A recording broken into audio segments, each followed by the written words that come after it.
Pada era revolusi industri 4.0, teknologi semakin penting dalam kehidupan manusia. Salah satu teknologi yang berperan penting dalam konstruksi adalah Building Information Modeling atau BIM. BIM adalah sistem informasi yang terintegrasi dalam pemodelan 3 dimensi yang memuat informasi penting terkait bangunan. Keuntungan utama BIM adalah kemampuannya membuat model 3 dimensi yang akurat untuk proyek konstruksi. Model ini mencakup detail struktur, material, sistem, dan gambaran jelas tentang tampilan proyek konstruksi. Di Indonesia, BIM telah banyak digunakan dalam berbagai tahap proyek konstruksi, mulai dari perencanaan hingga pemeliharaan. Penggunaan BIM memungkinkan simulasi dan analisis sebelum proyek dimulai, sehingga mengurangi risiko kesalahan.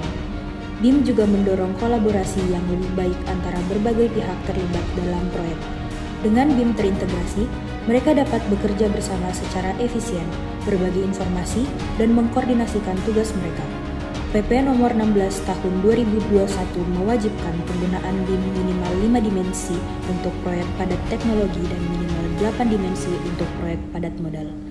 Peraturan Menteri PUPR nomor 22 tahun 2018 juga menyebutkan bahwa bangunan gedung yang tidak sederhana dengan luas di atas 2000 meter persegi dan di atas 2 lantai juga diwajibkan menggunakan BIM.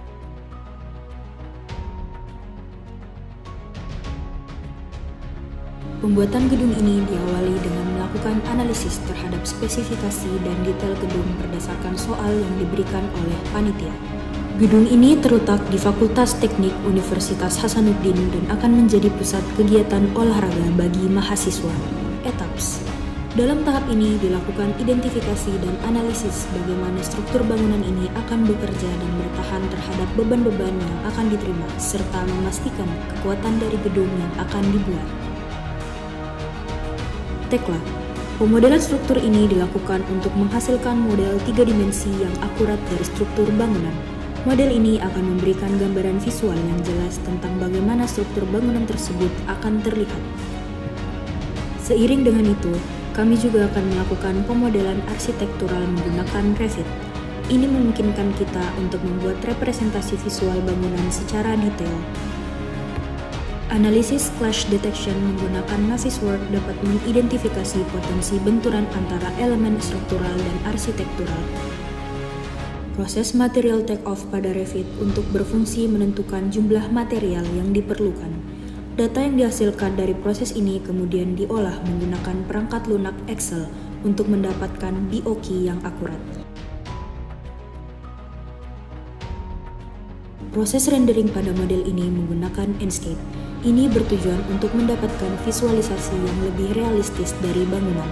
Proses rendering ini akan memberikan gambaran yang lebih jelas tentang tampilan akhir gedung, termasuk pencahayaan, material, dan tekstur yang digunakan.